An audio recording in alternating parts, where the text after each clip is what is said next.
إن الدين عند الله الإسلام. الحمد لله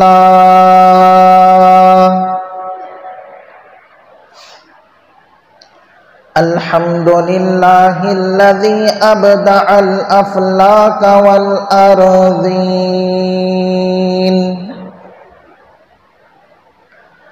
والصلاة والسلام على من كان نبيا وآدم بين الماء والطين، وعلى آله وأصحابه أجمعين. أما بعد، فأعوذ بالله من الشيطان الرجيم. بسم الله الرحمن الرحيم. لقد كان لكم في رسول الله أسوة حسنة. وقال تعالى في مقام آخر: وما أرسلناك إلا رحمة للعالمين. وقال تعالى في مقام ثالث: ورفعنا لك ذكرك. صدق الله العظيم. وقال النبي صلى الله عليه وسلم: لا يؤمن أحدكم حتى أكون أحب إليه من والده وولده والناس أجمعين، أو كما قال عليه الصلاة والتسليم. اللهم صل على سيدنا مولانا محمد في أول كلامنا. اللهم صل على سيدنا مولانا محمد في أوسط كلامنا. اللهم صل على سيدنا مولانا محمد في آخر كلامنا. رب اشرح لي صدري ويسر لي أمري واحلل عقدة من لساني يفقه قولي.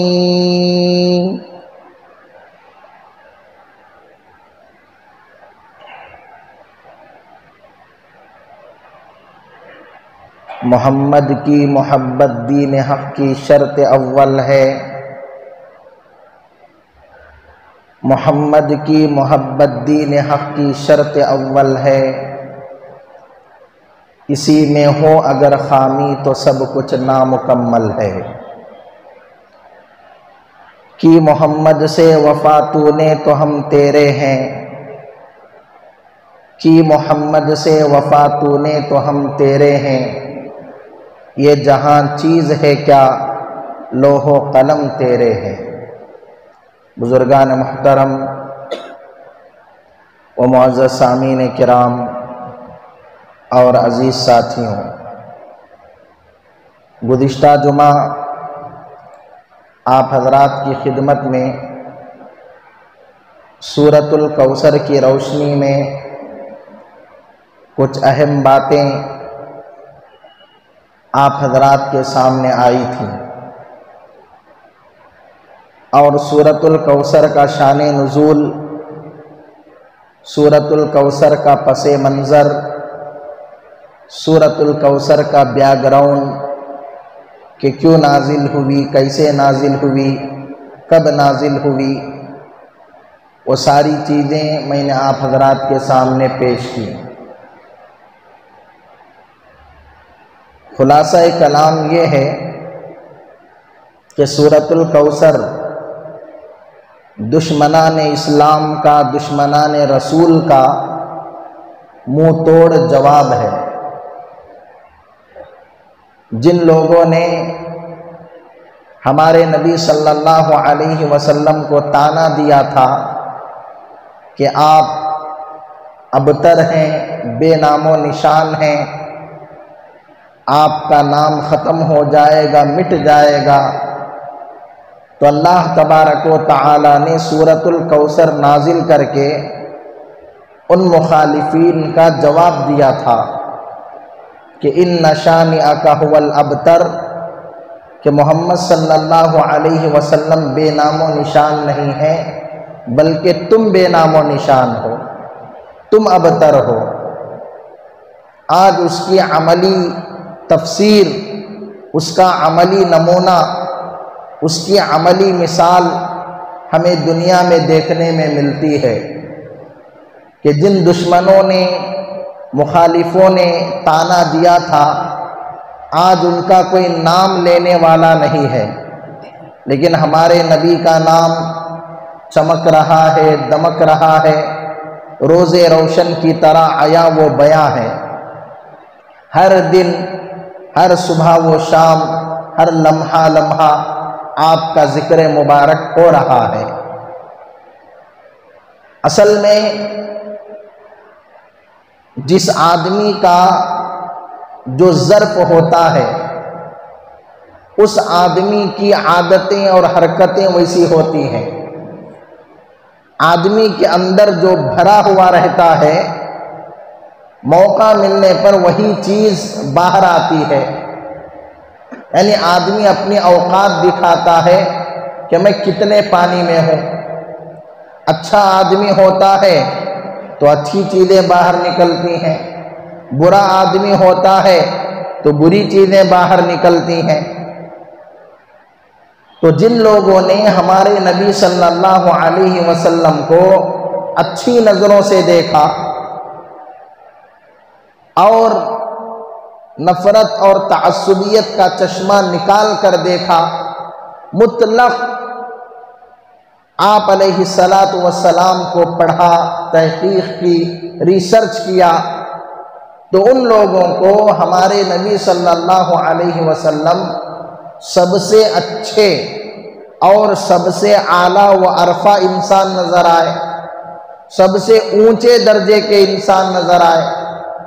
اور جن لوگوں نے غلط نظروں سے دیکھا، نفرت سے دیکھا، تعصبیت سے دیکھا، حسد سے دیکھا، جلن سے دیکھا، تو ان کو برائیاں نظر آئیں۔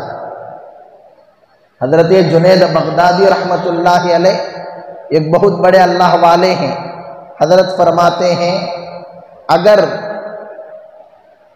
خوبیاں نکالنا ہو تو آدمی خنزیر اور کتے میں سے بھی خوبیاں نکال لیتا ہے، اور اگر خامیاں نکالنا ہو تو اچھے سے اچھے انسان میں سے بھی خامیاں نکال لیتا ہے۔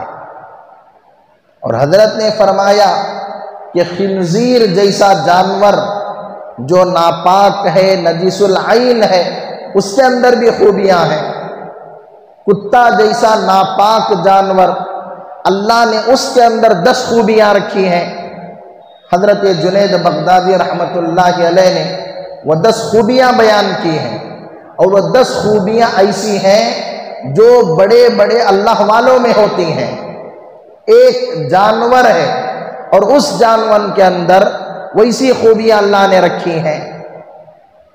اب چونکہ میرا عنوان دوسرا ہے تو میں اسے ذکر نہیں کروں گا، پھر کبھی موقع ملے گا تو انشاءاللہ تعالی ان خوبیوں کو میں بیان کروں گا کہ ایک کتے کے اندر اللہ نے کیا کیا خوبیاں رکھی ہیں۔ تو اصل میں آدمی کی نظر کا کمال ہوتا ہے۔ جو آدمی جس نظر سے دیکھتا ہے اور جیسا دیکھتا ہے اسے ویسا نظر آتا ہے۔ تو جن لوگوں نے ہمارے نبی صلی اللہ علیہ وسلم کو اچھی نظروں سے دیکھا، صحیح نظروں سے دیکھا، اور آپ کو پڑھا، آپ کا مطالعہ کیا، آپ کی سیرت کو دیکھا، آپ کی زندگی کو دیکھا، آپ کی ولادت کو، آپ کے بچپن کو، آپ کی جوانی کو، آپ کے ادھیڑ پن کو، آپ کے بڑھاپے کو، آپ کی شادیوں کو، آپ کی تجارت کو، آپ کے روزمرہ کے معاملات کو دیکھا، تو ان لوگوں نے نہ چاہتے ہوئے یہ کہا کہ آپ سب سے اچھے انسان ہیں۔ صحابہ نے کہا، تابعین نے کہا، تبع تابعین نے کہا، ائمہ مجتہدین نے کہا، سلف صالحین نے کہا، علماء نے کہا، مسلمانوں نے کہا، یہ کمال کی بات نہیں ہے۔ کیوں؟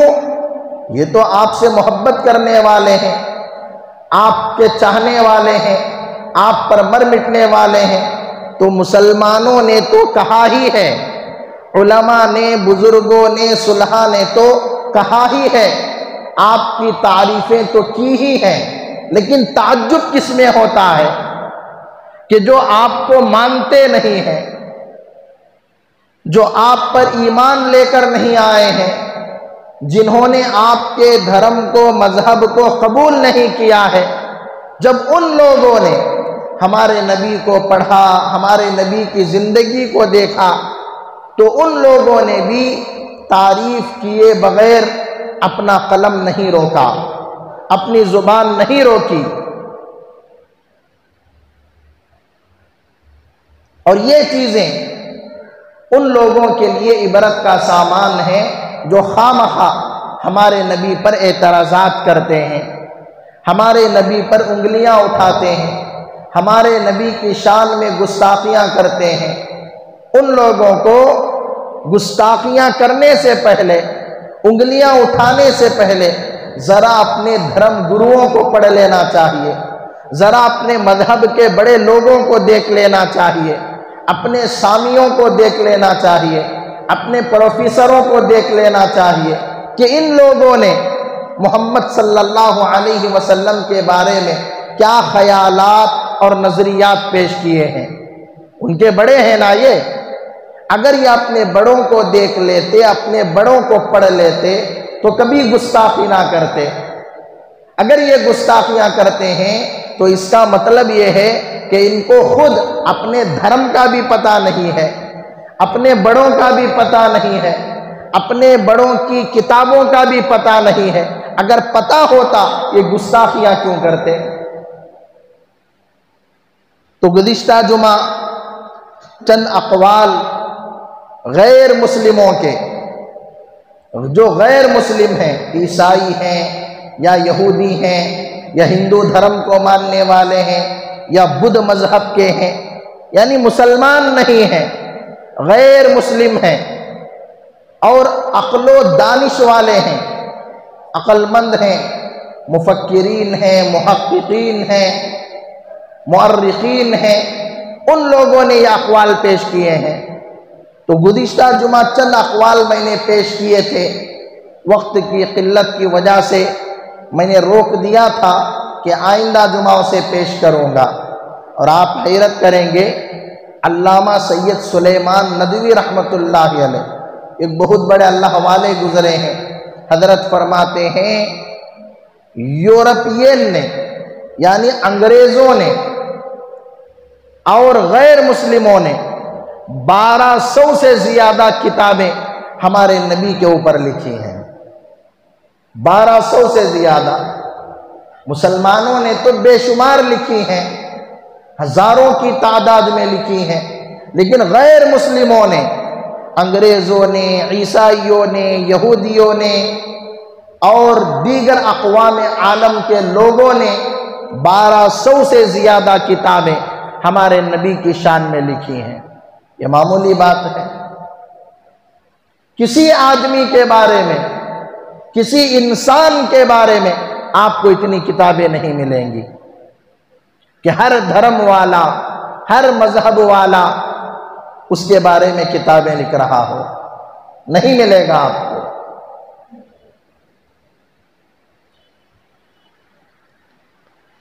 ان حضرات کے اقوال دیکھنے سے، سننے سے، پڑھنے سے ہمیں اندازہ ہوتا ہے کہ ہمارے نبی صلی اللہ علیہ وسلم کا کیا مقام و مرتبہ ہے، کہ آپ کی سیرت کو پڑھ کر اپنے تو اپنے، غیروں نے بھی تعریف کی، غیروں نے بھی آپ کی حمد و ثنا کی۔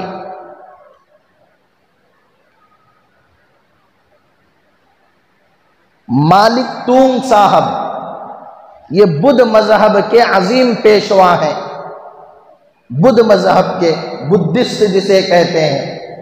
انہوں نے اپنی کتاب میں لکھا، حضرت محمد صلی اللہ علیہ وسلم کا ظہور بنی نوع انسان پر خدا کی ایک رحمت تھا۔ لوگ کتنا ہی انکار کریں مگر آپ کی اصلاحات عظیمہ سے چشم پوشی ممکن نہیں۔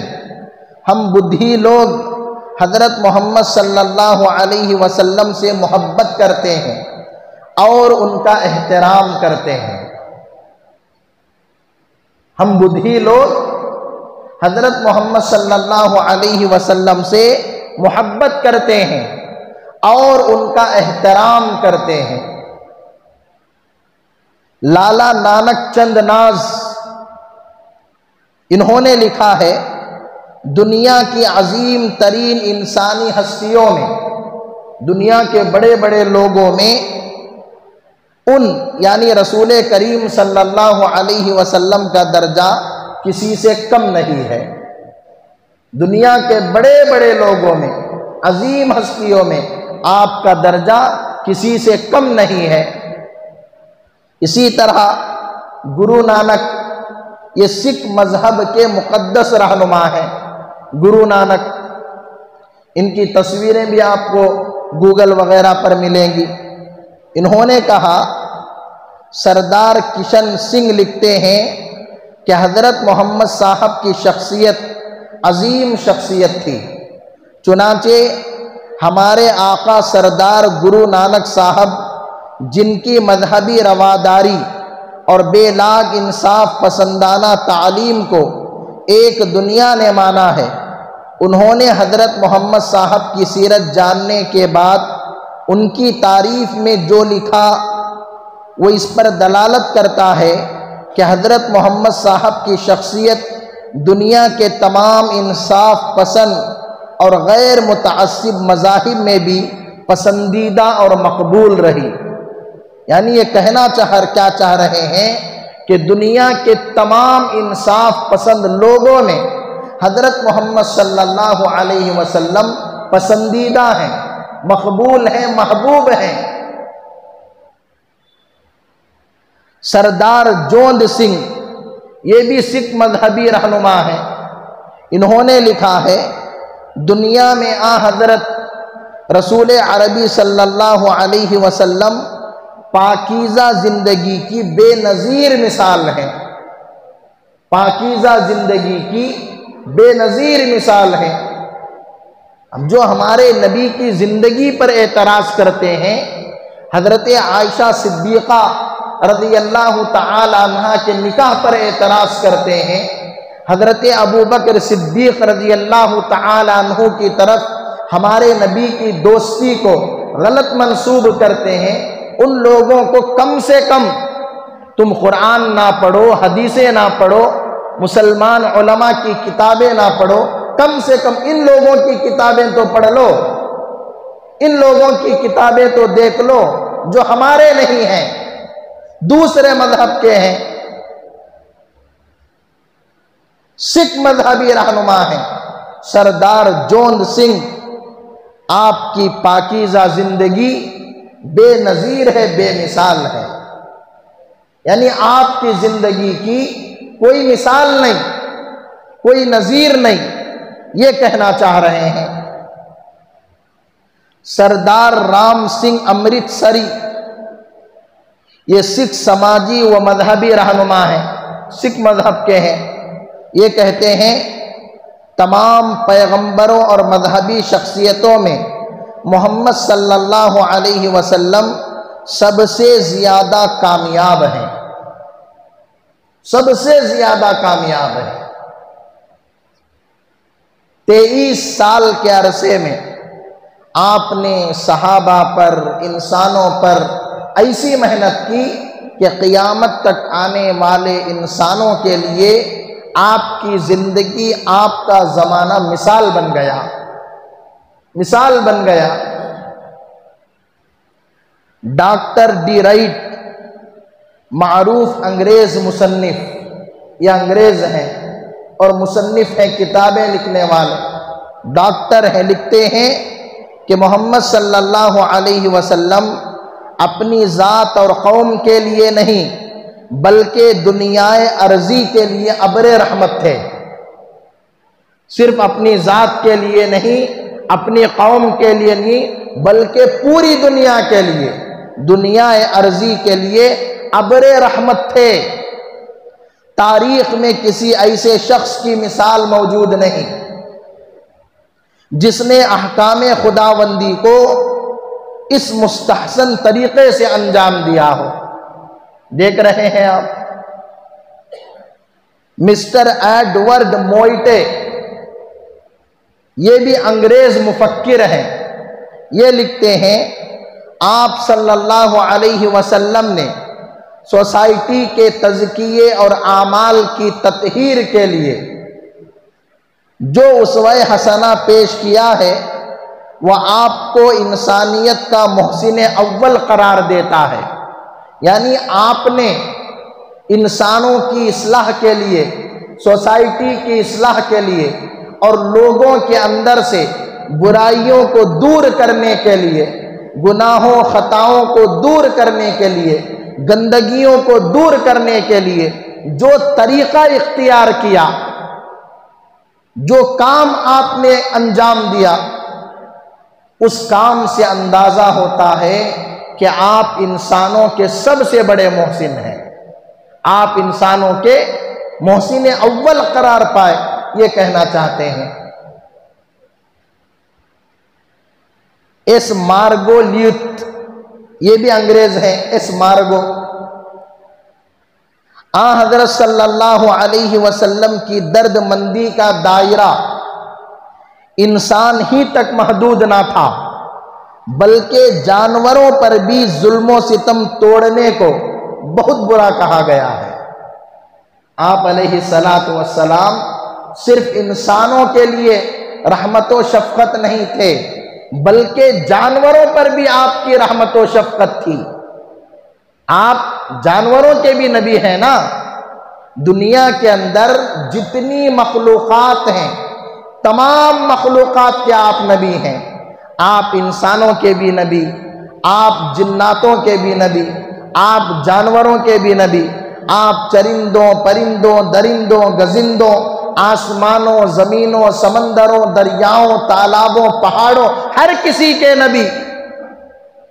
کتنے واقعات آپ کو ملیں گے، کیا آپ نے وہ واقعہ سنا نہیں؟ کیا آپ علیہ السلام اور ایک صحابی راستے سے گزر رہے تھے، ایک ہرنی کی آواز آ رہی تھی، آپ نے مڑ کر دیکھا تو ایک خیمے کے پاس ایک ہرنی بندھی ہوئی تھی۔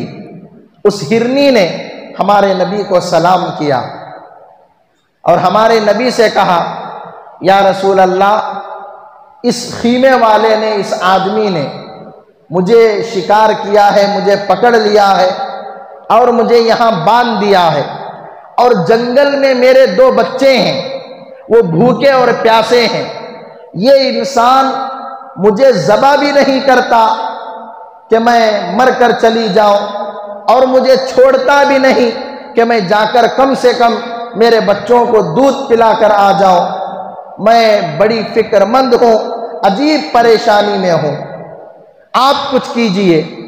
ہمارے نبی نے اس ہرنی سے کہا، اگر میں تمہیں چھوڑ دوں تو کیا تم دودھ پلا کر دوبارہ واپس آ جاؤ گی؟ اس ہرنی نے کہا، ہاں میں وعدہ کرتی ہوں کہ میں دودھ پلا کر دوبارہ واپس آ جاؤں گی۔ آپ علیہ السلام نے کھول کر چھوڑ دیا، دوڑتے ہوئے، بھاگتے ہوئے وہ ہرنی گئی اور جا کر اپنے بچوں کو دودھ پلا کر واپس بھی آ گئی۔ اللہ اکبر! آج انسان اتنا وعدے کا خیال نہیں کرتے، اپنی زبان کا خیال نہیں کرتے، زبان دے کر مکر جاتے ہیں، وعدہ کر کے وعدہ خلافی کرتے ہیں۔ ایک جانور ہرنی ہمارے نبی سے وعدہ کرتی ہے کہ میں دودھ پلا کر واپس آ جاؤں گی، اور جاتی ہے، دودھ پلا کر واپس آتی ہے۔ اللہ کے نبی صلی اللہ علیہ وسلم اس ہرنی کو باندھتے ہیں، اتنے میں وہ خیمے میں سویا ہوا آدمی اٹھ کر آتا ہے۔ آپ علیہ السلام اس سے پوچھتے ہیں، کیا یہ ہرنی ہمیں بیچو گے، ہمیں فروخت کرو گے؟ وہ آدمی مسلمان تھا، اس نے کہا یا رسول اللہ، اگر آپ کو چاہیے تو آپ کو ہدیہ ہے، آپ کو تحفہ ہے۔ آپ علیہ السلام نے اس ہرنی کو لیا اور اسے آزاد کر دیا۔ اللہ کے نبی کے ساتھ وہ جو صحابی تھے، انہوں نے کہا کہ میں نے اپنی کانوں سے سنا کہ وہ ہرنی دوڑتے ہوئے بھاگتے ہوئے جنگل میں گئی اور زور زور سے کلمہ شہادت پڑھ رہی تھی، اشہد ان لا الہ الا اللہ واشہد ان محمدًا عبدہ ورسولہ، کلمہ شہادت پڑھ رہی تھی زور زور سے۔ تو ہمارے نبی صرف انسانوں ہی کے نبی نہیں تھے بلکہ جانوروں کے بھی نبی تھے، صرف انسانوں پر ہی شفیق نہیں تھے بلکہ جانوروں پر بھی آپ کی شفقت تھی۔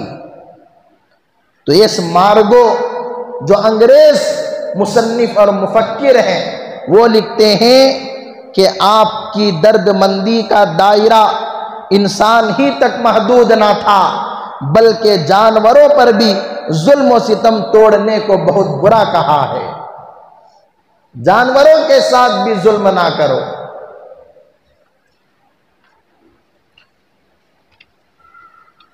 کون ٹالسٹائی، یہ بھی انگریز ہیں، مشہور مفکر ہیں، انہوں نے اپنی کتاب میں لکھا ہے، حضرت محمد صلی اللہ علیہ وسلم متواضع، خلیق اور روشن فکر اور صاحب بصیرت تھے، لوگوں سے عمدہ معاملہ رکھتے تھے۔ آپ مدت العمر یعنی پوری زندگی، ساری عمر پاکیزہ خصائل رہے۔ خصائل کا مطلب عادتیں، پاکیزہ عادتوں کے آپ متحمل رہے پوری زندگی، بچپن سے لے کر بڑھاپے تک، ولادت سے لے کر وفات تک ایک کام آپ ایسا نہیں بتا سکتے، ایک واقعہ آپ ایسا نہیں بتا سکتے جو گندا ہو یا غلط ہو، ایک عادت آپ ایسی نہیں بتا سکتے جو اخلاق کے کردار کے خلاف ہو۔ ایک عادت خواہ مخواہ اعتراض کرتے ہیں، انگلیاں اٹھاتے ہیں، نفرت کا اظہار کرتے ہیں، ملک کا ماحول خراب کرتے ہیں، ملک میں بدامنی کو پھیلاتے ہیں، فسادات کو بڑھاوا دیتے ہیں۔ بس ایک سازش کے تحت، ایک پلاننگ کے تحت یہ سب ہوتا ہے، ورنہ کوئی دوسرا ان کا مقصد نہیں۔ کسی علاقے میں الیکشن ہونا ہو، بس اب وہاں جو ہے یہ سب چیزیں اٹھائیں گے، ہندو مسلم اٹھائیں گے، مسجد مندر اٹھائیں گے، ہمارے نبی کو لیں گے، نبی کی زندگی کو لیں گے، قرآن میں گستاخی کریں گے۔ ابھی مہاراشٹرا میں الیکشن ہونے والے ہیں نا، تو اس سے پہلے یہ سب پیش آ رہا ہے، اور اس سے پہلے جو گستاخیاں ہوئی، ہمارے ملک کا، پورے ملک کا الیکشن ہونے والا تھا کئی اسٹیٹوں میں، تب یہ حالات پیش آئے۔ مولانا خلیل الرحمن سجاد نعمانی صاحب جو اس وقت ہمارے ملک کے بہت بڑے عالم ہیں، بڑے اللہ والے ہیں، بڑے باپ کی بڑی اولاد ہیں، پوری دنیا پر آپ کی نظر ہوتی ہے، آپ نے کہا کہ یہ کچھ بھی نہیں ہے، بس الیکشن کے موقع پر ووٹ حاصل کرنے کے لیے اس طرح کے واقعات پیش آتے ہیں، اس طرح کے حالات پیش آتے ہیں۔ جب تک بابری مسجد کا مسئلہ حل نہیں ہوا تھا تب تک اس کا نام لیتے تھے، جب اس کا مسئلہ حل ہو گیا اب اور کوئی مسئلہ چاہیے نا، اب اور کوئی قضیہ چاہیے، تو کبھی مسلم پرسنل لا بورڈ کو لے لیں گے، کبھی 3 طلاق کو لے لیں گے، کبھی حجاب کو لے لیں گے، کبھی اذان کو لے لیں گے، کبھی مسجدوں کو لے لیں گے، کبھی مدرسوں کو لے لیں گے، کبھی نبی کی ذات کو لے لیں گے، کبھی قرآن کی آیتوں کو لے لیں گے، اس طرح کرتے ہیں۔ کوئی بہانہ تو چاہیے ملک کے ماحول کو خراب کرنے کا، ملک کے امن کو خراب کرنے کا، کوئی دوسرا مقصد نہیں، بس یہ مقصد ہوتا ہے سیاسی روٹیاں سیکنا۔ سر ولیم یہ لکھتے ہیں، اہل تصنیف یعنی کتابیں لکھنے والے محمد صلی اللہ علیہ وسلم کے بارے میں ان کے چال چلن کی عصمت اور ان کے اطوار کی پاکیزگی پر جو اہل مکہ میں کمیاب تھی متفق ہیں۔ جو کتابیں لکھنے والے ہیں وہ لکھتے ہیں کہ پورے مکہ میں آپ کے جیسا کوئی آدمی نہیں تھا، اس بات پر سب متفق ہیں کہ پورے عرب میں، پورے مکہ میں آپ کے جیسی کوئی ہستی نہیں تھی۔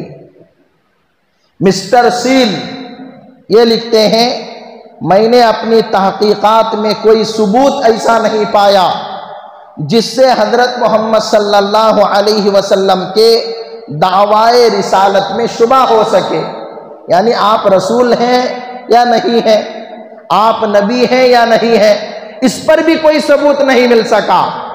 آپ کی نبوت میں، آپ کی رسالت میں، آپ کے نبی اور رسول ہونے میں کوئی ڈاؤٹ نہیں ہے، کوئی شبہ نہیں ہے، یا ان کی مقدس ذات پر مکر و فریب کا الزام لگایا جا سکے، کوئی ثبوت آپ کو نہیں ملے گا۔ مکر کا، فریب کا، دھوکے کا کوئی الزام آپ پر لگایا جا سکے، ایک ثبوت بھی آپ کو نہیں ملے گا۔ مسٹر شانتا رام یہ ہندو ہیں، ہندو مذہب کے رہنما ہیں، یہ لکھتے ہیں، میں نے اپنی زندگی کا زیادہ تر حصہ مشاہیر کے سوانح حیات کے پڑھنے میں صرف کیا ہے، یعنی بڑے بڑے لوگوں کی زندگی کو پڑھنے میں لگایا ہے۔ میں پورے یقین کے ساتھ کہتا ہوں کہ حضرت محمد صلی اللہ علیہ وسلم ایک ایسے عظیم انسان ہیں کہ ان کے مقابلے کا انسان روئے زمین کی تاریخ پر نظر نہیں آیا، ان کے مقابلے کا انسان روئے زمین کی تاریخ پر نظر نہیں آیا۔ یہ غیر مسلم ہندو دھرم کے پیشوا اور رہنما کا یہ خیال ہے۔ مسٹر جان آرکس یہ لکھتے ہیں، ہم نہیں جانتے کہ محمد صلی اللہ علیہ وسلم اپنی زندگی میں کبھی کسی رذیل حرکت کے مرتکب ہوئے ہوں، کبھی کوئی غلط کام آپ نے انجام دیا ہو، ہم نہیں جانتے۔ البتہ نہایت اعلیٰ صفات کے مالک تھے، نہایت اعلیٰ اونچے درجے کے صفات کے مالک تھے۔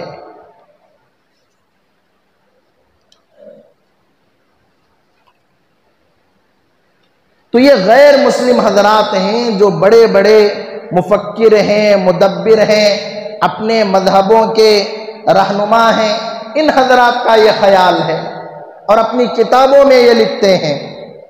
تو جو اعتراض کرنے والے ہیں ان لوگوں کو ذرا اپنے مذہب کے بڑے بڑے مفکروں، مدبروں کے بارے میں پڑھ لینا چاہیے اور دیکھ لینا چاہیے کہ ان لوگوں نے محمد صلی اللہ علیہ وسلم کے بارے میں کیا کیا باتیں پیش کی ہیں اور کیا کیا باتیں کہی ہیں۔ لین پول یہ یورپی محقق ہیں، انگریز ہیں، یہ لکھتے ہیں محمد صلی اللہ علیہ وسلم نہایت با اخلاق اور رحم دل بزرگ تھے۔ ان کی بے ریا اللہ پرستی اور عظیم فیاضی مستحق تعریف ہے۔ ان کی بے ریا مطلب اللہ کے نبی نے جو بھی عبادتیں کی ہیں اللہ کے لیے کی ہیں، دکھاوے کے لیے نہیں کی۔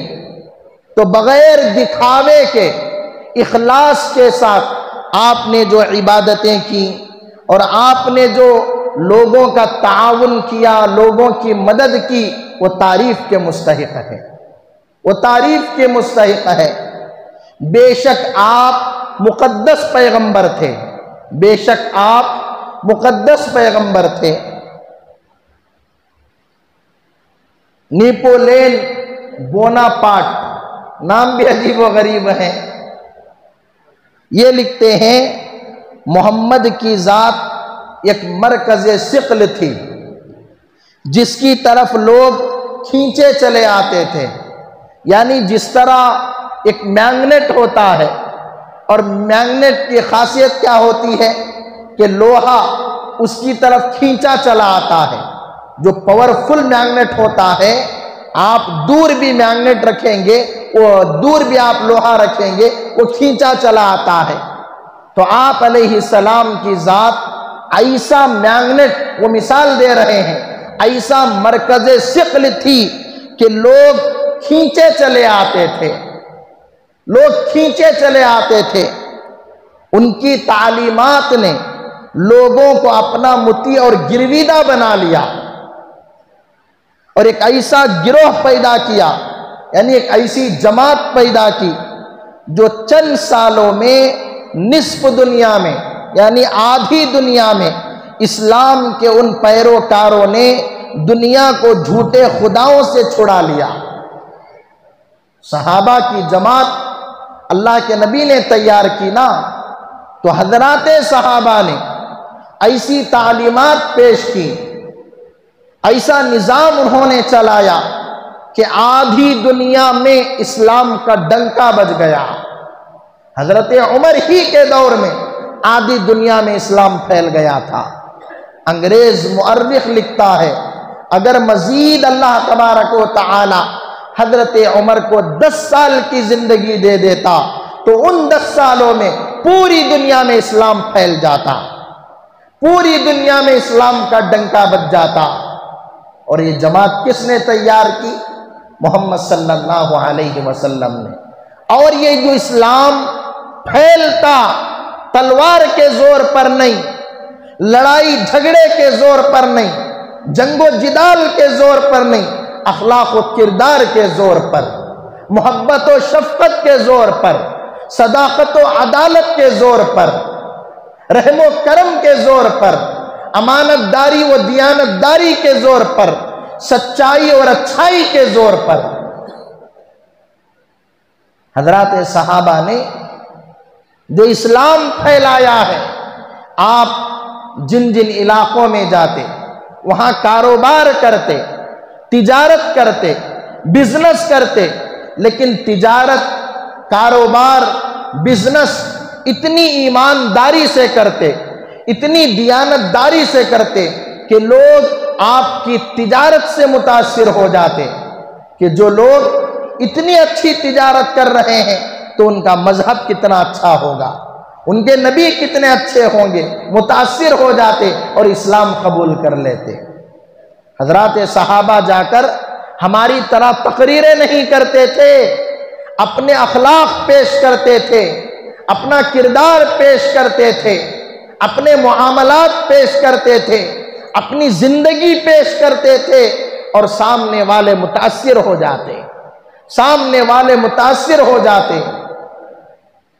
صحابہ تو صحابہ تھے نا، صحابہ کے غلاموں کے غلاموں کے غلاموں کے غلاموں نے ایسے ایسے کارنامے انجام دیے ہیں کہ دنیا کے لوگوں نے جب ان لوگوں کو دیکھا تو اسلام قبول کیے بغیر نہیں رہ سکے۔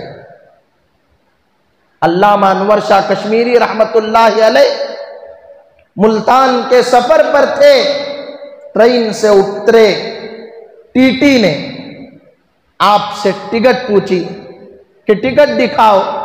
علامہ انور شاہ کشمیری رحمت اللہ علیہ اپنے پورے لباس میں، پورے وقار کے ساتھ ٹوپی، داڑھی، جھبا، پگڑی، اسلامی لباس میں تھے، اور آپ نے ایک بیگ لگائی ہوئی تھی، اس بیگ میں آپ نے ٹکٹ رکھا ہوا تھا، تو ٹکٹ دینے کے لیے آپ ٹکٹ تلاش کر رہے ہیں، نکالنے کی کوشش کر رہے ہیں، سامنے سے ٹی ٹی جواب دیتا ہے، بس ٹکٹ بعد میں دینا، پہلے محمد کا کلمہ پڑھا کر مسلمان بنانا۔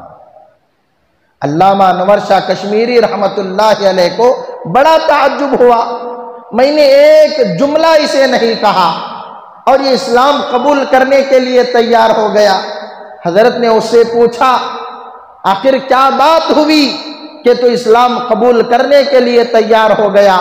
سامنے سے ٹی ٹی جواب دیتا ہے کہ جس کا چہرہ اتنا نورانی اور پاکیزہ ہو، خدا کی قسم وہ جھوٹا نہیں ہو سکتا، اور جس مذہب کے ماننے والے ایسے پیارے اور ایسے نورانی ہو، خدا کی قسم وہ مذہب اور اس مذہب کا نبی جھوٹا نہیں ہو سکتا، مجھے پہلے کلمہ پڑھاؤ پھر ٹکٹ دکھانا۔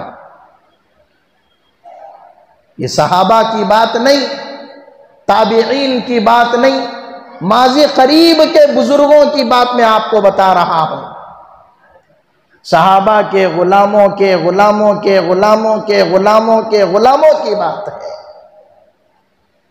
شیخ الاسلام مولانا حسین احمد مدنی رحمت اللہ علیہ، حضرت مولانا سید ارشد مدنی صاحب ابھی بھی موجود ہیں، ان کے والد صاحب مولانا حسین احمد مدنی رحمت اللہ علیہ، حضرت ایک مرتبہ ٹرین کا سفر کر رہے تھے، تو حضرت نے سیٹ پر بیٹھ کر اپنی کتاب کا مطالعہ شروع کر دیا، اور آپ کی سیٹ کے سامنے اپوزٹ میں ایک انگریز بیٹھا ہوا تھا، وہ بھی اپنی کسی کتاب کا مطالعہ کر رہا تھا۔ اچانک اسے استنجا وغیرہ کو جانے کی ضرورت پڑی، تو اس نے اپنی کتاب رکھی اور گیا، ڈور کھولا، پھر فوراً بند کر کے واپس آ گیا۔ حضرت نے بھانپ لیا کہ یہ اپنی ضرورت پوری کرنے گیا تھا، اور گیا، جا کر فوراً واپس آ گیا، آخر بات کیا ہے؟ حضرت نے جا کر دیکھا تو ٹرین کا بیت الخلا گندا تھا، غلیظ تھا۔ حضرت بڑے اللہ والے، عالم دین، شیخ الاسلام، محدث، مفسر، اور مدینے میں مسجد نبوی میں نبی کے روضے کے سامنے بیٹھ کر 18 سال حدیث کا درس دینے والے، نبی کے روضے کے سامنے بیٹھ کر سچے پکے عاشق رسول جب دیکھتے ہیں کہ ٹرین کا بیت الخلا گندا ہے اور اس آدمی نے اپنی ضرورت پوری نہیں کی، اب اسے تکلیف ہوگی، آپ واپس آئے تو کچھ کور آپ کو ملے، ان کوروں کو آپ نے لیا، اپنے ہاتھوں کو باندھا اور جا کر ٹرین کا گندا بیت الخلا آپ نے صاف کیا، اور تھوڑی دیر کے بعد آ کر اس انگریز سے کہا آپ وہاں گئے تھے، دوبارہ واپس آ گئے، آخر بات کیا ہے؟ اس نے کہا بیت الخلا ٹوائلٹ گندا تھا اس لیے میں آ گیا۔ حضرت نے کہا ابھی میں جا کر آیا ہوں، بالکل پاک و صاف ہے۔ آپ نے یہ نہیں کہا تمہارے لیے میں نے صاف کیا ہے، آپ نے نہیں کہا، بلکہ آپ نے کہا ابھی میں جا کر آیا ہوں، بالکل پاک و صاف ہے، آپ اپنی ضرورت پوری کر سکتے ہیں۔